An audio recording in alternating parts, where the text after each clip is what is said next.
La primera notificación, el dato que tenemos de la llegada de chivos a estas tierras es de 1537. En la región de Tepeji, al oriente de nuestro estado. Los arbustos, los pastizales, el tipo de flora baja es ideal para que se dé esto. Y en poquito tiempo se han expandido. La primera actividad que se desarrolló relacionada con el tema fue la matanza de ganado caprino. Trágico, pero así es. Viene desde el siglo XVI. El porqué de las matanzas es por producir la carne, el chito, no eran las caderas, ¿no? Las caderas no tienen ni 60 años que empezaron a tener un auge en la ciudad. El chiste era la producción de la carne, la venta de la piel y el cebo. Sobre todo porque en ese tiempo se estaban prolongando las expediciones de conquista hacia el norte del país y una de las necesidades de estos expedicionarios era la carne seca. De tal manera que la carne de chivo se podía salar y quedaba convertida en lo que llamamos chito, el famoso chito, que era indispensable porque el chito se puede conservar todo el tiempo que uno quiera. Como es salado, no se echa a perder. Las pieles de chivo se comercializaban inclusive hasta en el extranjero y el cebo lo ocupaban en las minas, en la época colonial, en las minas del centro y del bajío del país. Con las patas de los chivos hacían botones, hacían peines, se les daba múltiples usos, pero empezó ya pues a aparecer las pieles sintéticas, las velas también de cebo, el plástico, que ya no, los botones ya no se ocupaban. Entonces empezó el decaimiento de la matanza de caprinos como actividad industrial, pero vino a sustituirla la actividad gastronómica. Cactáceas y sal, en su ceba los chivos comerán.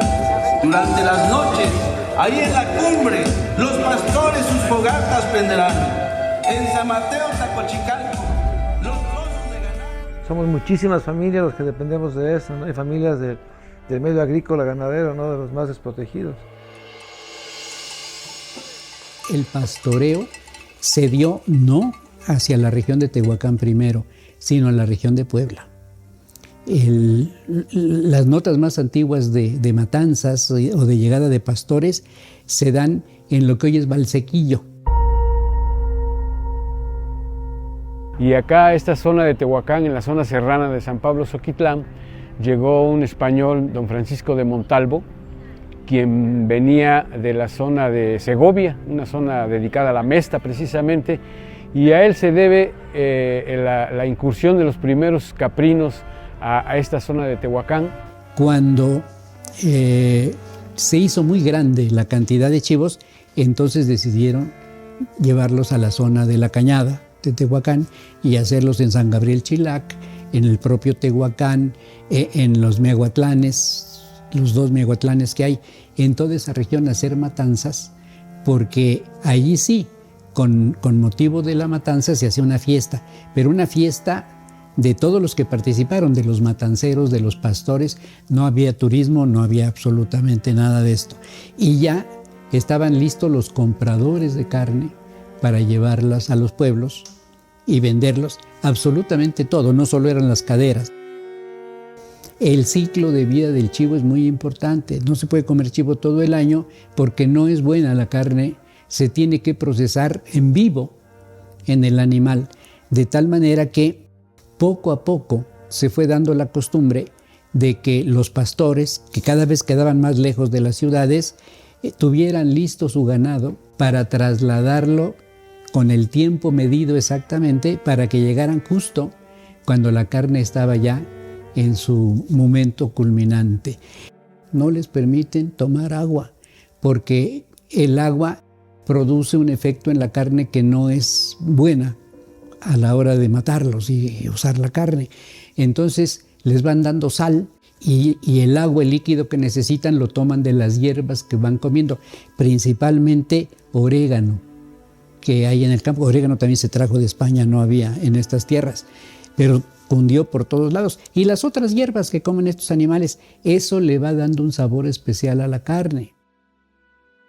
Y también concentra como tal pues toda su nutrición, su calidad nutritiva, se llega a concentrar en un solo platillo que es el mole de caderas. Por eso es tan cotizada la carne de chivo, porque a través del tiempo descubrieron que de esta forma era mucho mejor, mucho más agradable el sabor de la carne, mucho más blanda, lista para cocinarse. Es un proceso del animal perfectamente estudiado a través del tiempo, de tal manera que lleguen a punto, ya están listos para ser matados y para aprovechar todo, absolutamente todo del animal.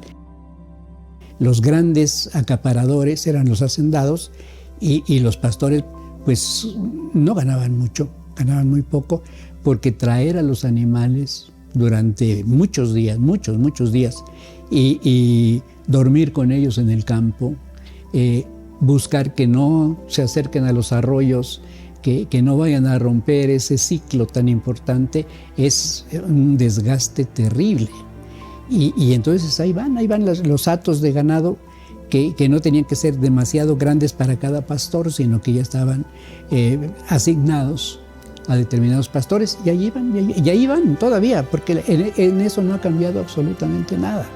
Seguimos, es valiosa la tradición precisamente por eso, porque se conserva tal cual.